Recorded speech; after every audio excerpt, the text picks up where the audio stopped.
Now, welcome to another one. For the remainder of summer 2024, I'm going to be sharing with you some videos that I made for my second channel. Yes, there is a second channel, and making that channel actually taught me a couple of things. Thing one was that I have no time to make that type of content for a second channel and to be consistent with it, so there's not really much point. And thing two, and arguably more important, I really enjoyed making those videos, as it was a return to the type of content I was making when I very first started my channel, and it's something I intend to get back to this autumn. So while I work on that content for autumn, I'm going to be posting the 6 videos that I made for the second channel between August and November of 2023, with a few updated edits to tidy things up a bit. So there may be a couple of time discrepancies here and there, but nothing too jarring.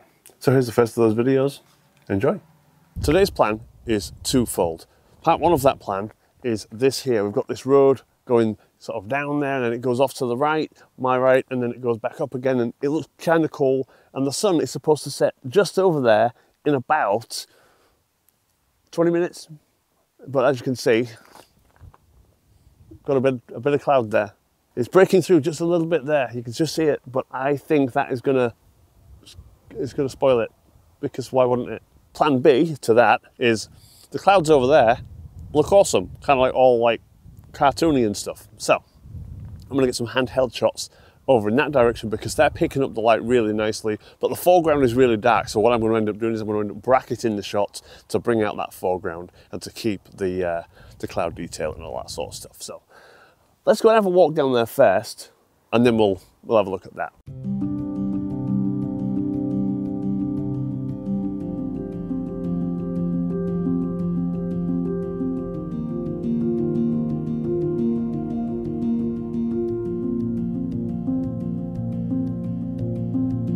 Right, and I walked down a little bit, and that annoying cloud just kind of ate up the sun. It's, yeah, it's gone. So, plan B is in action. Those clouds over there do look really cool though. I just got a shot of a sheep, because why not? We're in the Yorkshire Moors, there's just sheep everywhere. With one of those fluffy clouds behind it, looks pretty cool. All right, so on for the second part of my amazingly awesome plan. We've got all this heather in the foreground down here. We've got those cool clouds up in the sky over there. I'm shooting with the Olympus EM1 Mark II and the 45mm f1.8, and I'm going to bracket this shot. My intention is to get a shot that shows you both the heather in the foreground and the detail in those clouds before they vanish. And then I'll tell you about part 2 of this amazing plan.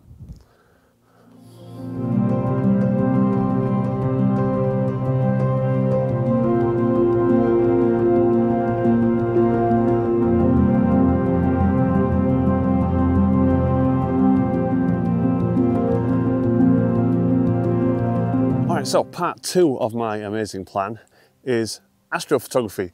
Today is August 12th, which means that here in the UK it is the peak of the Perseid meteor shower. So looking northeast, if memory serves, we could get a whole bunch of these, shooting star meteors hitting the atmosphere, burning up, creating quite a show for us. But that bloody cloud is blowing this way.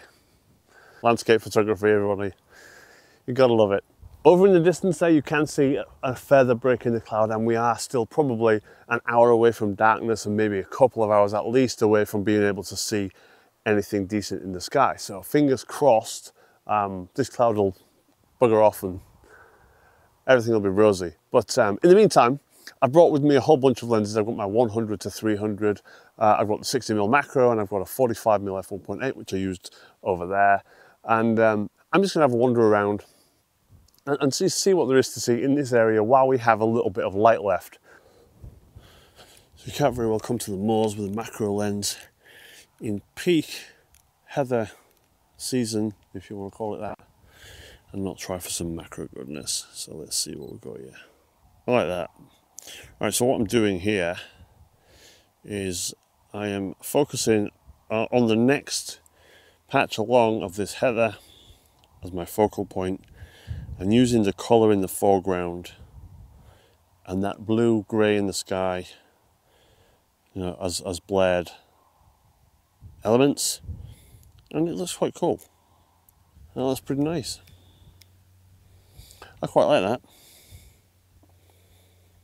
Well, that was a good start. Is that shot?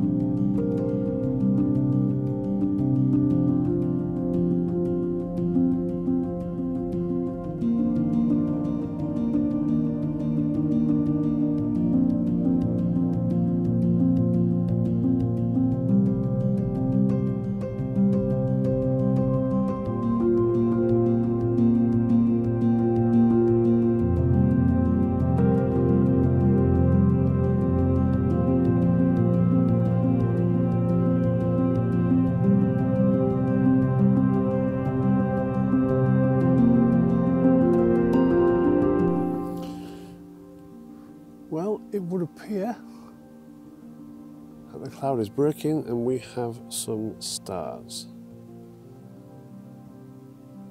Very cool.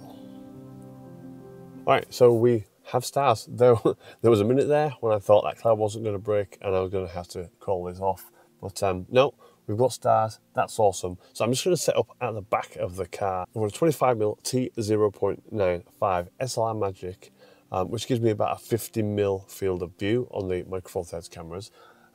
So I'm probably going to use that one to perhaps isolate specific areas of the sky and see what happens there. But then I've also got the Laowa 6mm f2, which is going to give me an incredibly wide shot of the whole sky in that direction. So I'm going to set up first, I think with the 25mm, see how that goes, see what I see, and then once the sky is properly clear, 'cause it's still not properly clear yet, there's still a bit of cloud dotted around, but once it's properly clear, then I'm going to set up with the 6mm and hopefully get some of these things burning up in the atmosphere, and should be good fun.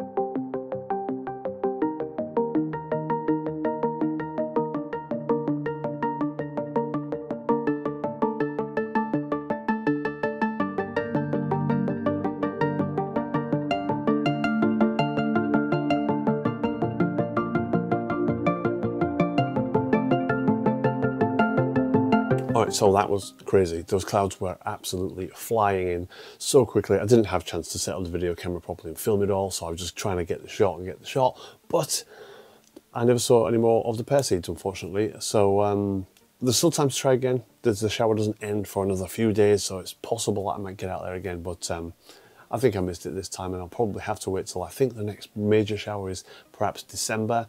We'll have a look at that point in time. But what I want this bit to be is, I'm going to show you a quick rundown of how I edited the Milky Way core shot. Now, I'm not going to get into great depth with this because obviously it's, a lot of people do things differently. Some people add color and go in there and do, really minute details.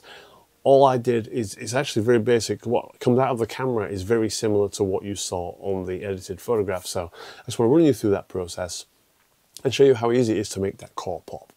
All right, so as you can see, the before picture, pretty decent. The Milky Way is already very visible there, more so than I'm actually used to on the North Yorkshire moors, to be honest. When I've shot it in the past, it hasn't been that prominent, but here is the edit afterwards. As you can see, I've brightened everything up. I was maybe under by about a stop.